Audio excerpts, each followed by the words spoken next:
Let's talk Kokardi, one of the 2 new SSR units that is just coming on rate up for the next 3 weeks, and I think this guy could be phenomenal. If you're curious about the other SSR coming on rate up, that is going to be Mizusumi Aya. She looks pretty cool. It's going to kind of all hinge on her passive. Is this thing just pretty good, or is it insanely OP? Does this trigger every single turn, whether it's her turn or anyone else's? We're going to find out very, very soon. If you want to learn all about her, though, I made a video 2 days ago. Definitely go check it out. This is going to be our video on Kokardi, the Aura Farmer, as some people have been referring to him.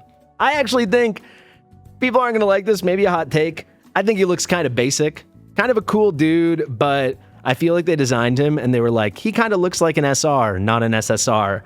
Let's add a dead hand on his book and a chameleon on his shoulder. Okay, good. But I know a lot of people seem to love his aesthetic.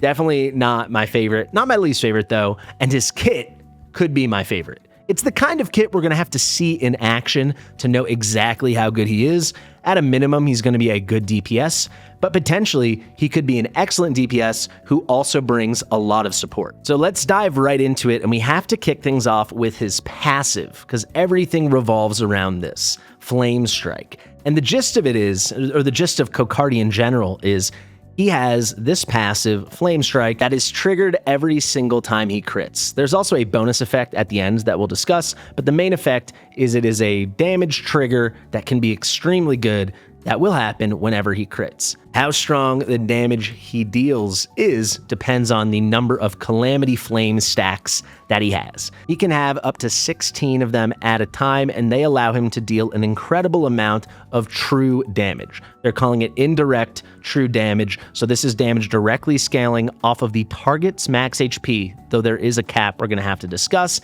It cannot crit, but it can be a lot. So how exactly does the whole thing work? Well, let's start with the special lead-up effect that doesn't even have to do with Calamity and Flamestrike. They really fit in 3 passives into 1 passive here.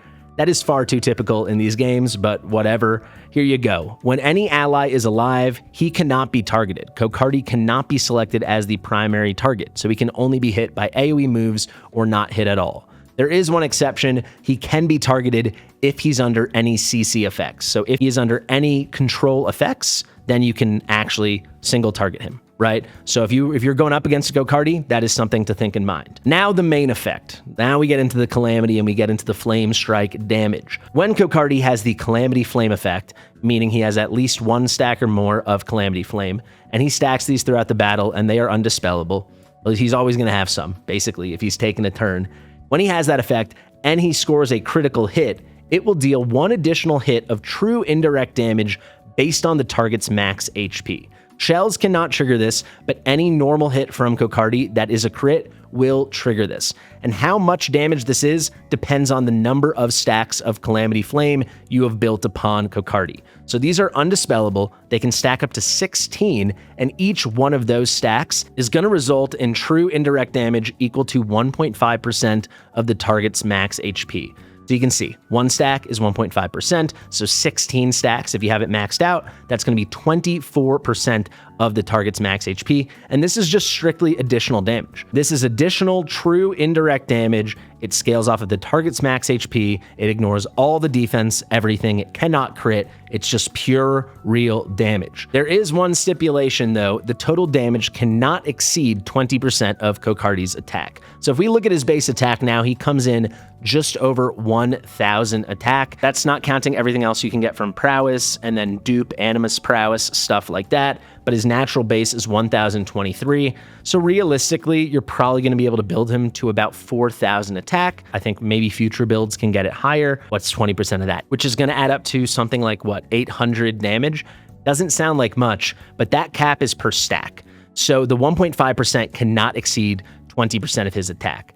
But once he has 5 stacks, 10 stacks, 15 stacks, 16 stacks, now you've got something pretty awesome, right? Let me try to do some quick math here. Let's call it 800 damage, right? 800 true damage. That's what he's dealing, 20% of his attack. Let's say you have the 16 stacks. 800 times 16 is going to be, I want to say, 12,800. Is that right? Does that sound right? That feels right. I think it's going to be 12,800. That's pretty freaking significant, and that's triggering every single time as an additional hit of true indirect damage. Let me do that math, 1 second. Yes, there we go, 12,800. I'm glad we got it right. So that will really stack up, and that could make him extremely strong. But of course, there's more to his kit, so now that we understand the key mechanisms there, let's continue. The third part of the passive, a completely unique thing again. For every 2 actions, Kokardi deals 300% damage to all enemies, so a nice big AoE. This is an additional hit triggered by his passive. However, because this is damage he's dealing and not his shell, this damage can also trigger the Flamestrike. This damage can also trigger the bonus damage from Flamestrike. It can trigger that true indirect damage from the Calamity Flame stacks. On top of dealing that damage, he also briefly becomes a support. He will increase all allies' turn meter by 20%, and he applies AoE increased crit rate of 30% to all allies, including himself, obviously. On top of that, he will finally apply 2 more stacks of Calamity Flame to himself. So you can see pretty clearly now how quickly, in certain setups, he'll be able to stack many stacks of this undispellable Calamity Flame self-buff. This mark he gives himself. So you can hit that 16 fairly quickly in certain content. Basically, every 2 actions comes out to every other turn. So at the end of every other turn, Kokardi is going to deal that AoE damage, he will increase the turn meter of all allies by 20%, and he will apply the 2-turn AoE increased crit rate. Really nice stuff. And after all that's done, every other turn, he gets 2 stacks of Calamity Flame. Let's go now to the S1 and wrap things up with the S3. I know this kit sounds confusing, but actually, most of the convoluted stuff is packed into that passive. That's why I wanted to start things off. We've got a pretty straightforward S1 and S3 here. So let's go with the S1. Simply, it is single target damage. It's going to deal 240% damage based off of his attack. And after he's done, he will apply 1 stack of Calamity Flame to himself.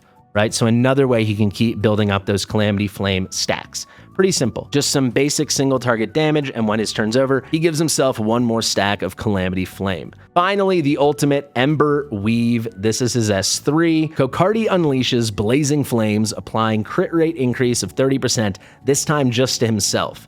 So with the S3, he's guaranteeing, basically, he always has increased crit rate. So you only need to build him with 70% crit rate, right? Because consistently, he's giving himself and everyone else at the end of every other turn AoE increased crit rate from his passive, and then on top of that, from his ultimate, every time he casts this before he goes, he self-applies increased crit rate of 30%. So the uptime on this for him personally is going to be very high, and he's going to keep near permanent uptime depending on his speed on everyone else, or at least all the other DPSers as well from his passive. The key thing about him having such high uptime on his crit rate is you can totally get away with building 3 attack bonus main stat modules on the right side. Normally, because you need him critting, right, that's how he's able to trigger the Calamity Flame damage from the Flamestrike passive, you would have to put a crit rate main stat module on him. That would have to take up one of the slots on the right. However, because he's self-buffing and then consistently AoE buffing with the increased crit rate, you can definitely get away with 70% on a build, for sure, and he'll effectively be crit capped. Once he self-applies that increased crit rate, though, he's going to deal 360% damage to all enemies. Remember, that damage will trigger the Calamity Flame damage. You know, the passive will be triggered. This is damage he is dealing, not his shell. And then after, he increases his turn meter by 35% and finally applies 3 stacks of Calamity Flame to himself. So another way he keeps stacking that up.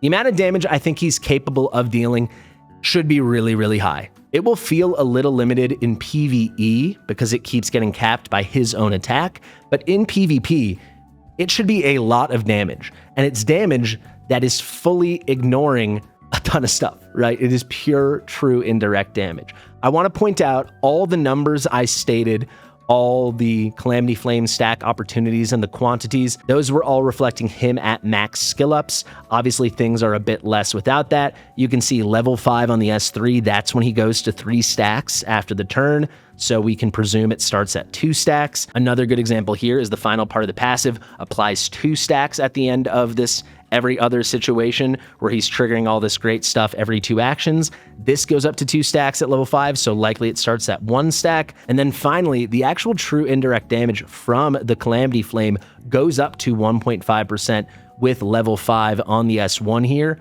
So it is possible it starts at 1.0% or even less than that. Still would be really good, but I am going out of my way to make this final point to say a lot of the best stuff in his kit is hidden behind level 5. So I think some people are going to be saying he's a 5.55 unit if he ends up being really good. I really hope that's not the case. I hope he's still excellent and perfectly usable. Let's say if he is maybe 1.15. That's what I'm hoping. Big TBD. Huge optimistic TBD. At the least, he's going to be a very strong unit.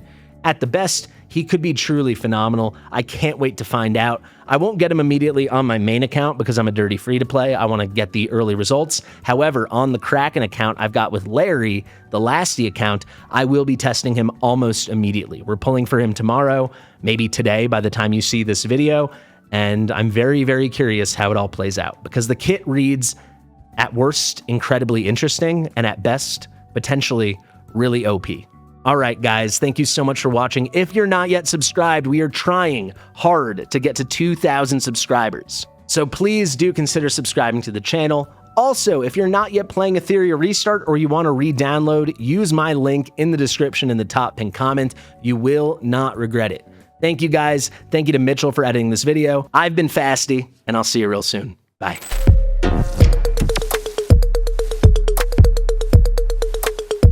Fastidious.